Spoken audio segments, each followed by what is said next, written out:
അള്ളാഹുവിന്റെ മുമ്പിൽ അവരെത്തുമ്പോൾ അവരുടെ സൽക്കർമ്മങ്ങൾ പറന്നുപോകുന്ന പാഴ് പ്രതിഫലങ്ങളായി, ധൂളികളായി അത് മാറും. അസ്സലാമു അലൈക്കും വറഹ്മത്തുള്ളാഹി വബറകാതുഹു. മഹാനായ സൗബാൻ റളിയല്ലാഹു അൻഹു നബി സല്ലല്ലാഹു അലൈഹി വസല്ലമ തങ്ങളുടെ ഇഷ്ടസേവകരിൽ പ്രധാനിയാണ്. സൗബാൻ റളിയല്ലാഹു അൻഹു പറയുന്നുണ്ട്, നബി സല്ലല്ലാഹു അലൈഹി വസല്ലമ തങ്ങൾ ഒരിക്കൽ ഞങ്ങളോട് പറഞ്ഞു, നാളെ ഖിയാമത്ത് നാളിൽ ചില ആളുകൾ വരും, അവർക്ക് പർവ്വത സമാനമായ പ്രതിഫലങ്ങൾ അവരുടെ കൈവശമുണ്ടാകും.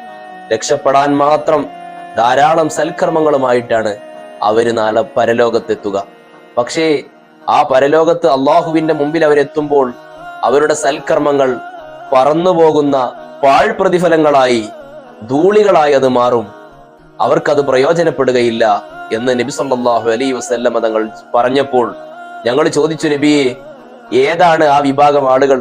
അവരെ സംബന്ധിച്ച് ഞങ്ങൾക്കൊന്ന് പറഞ്ഞു തരുമോ? ഞങ്ങൾ അവരിൽ ഉൾപ്പെടാതിരിക്കാനും അത്തരം പ്രവർത്തനങ്ങളിൽ നിന്ന് ഞങ്ങൾക്ക് മാറി നിൽക്കാനും വേണ്ടിയാണ് യാ റസൂലല്ലാഹ് സ്വല്ലല്ലാഹു അലൈഹി വസല്ലമ തങ്ങളോട് അവരങ്ങനെ പറഞ്ഞപ്പോൾ നബി സല്ലല്ലാഹു അലൈഹി വസല്ലമ തങ്ങൾ പറഞ്ഞു, അവർ നിങ്ങളുടെ കൂട്ടത്തിൽപ്പെട്ടവർ തന്നെയാണ്, അവർ നിങ്ങളെ പോലെ ഉള്ളവരാണ്, നിങ്ങൾ ചെയ്യുന്ന അതേ സൽക്കർമ്മങ്ങളൊക്കെ അവർ ചെയ്യുന്നുണ്ട്.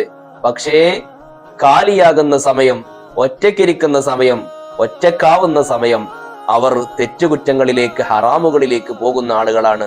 പ്രിയമുള്ളവരെ, വിശുദ്ധമായ റജബ് ഷഹ്റുൽ അസമ്മ് എന്ന് പേരുള്ള മാസമാണ്.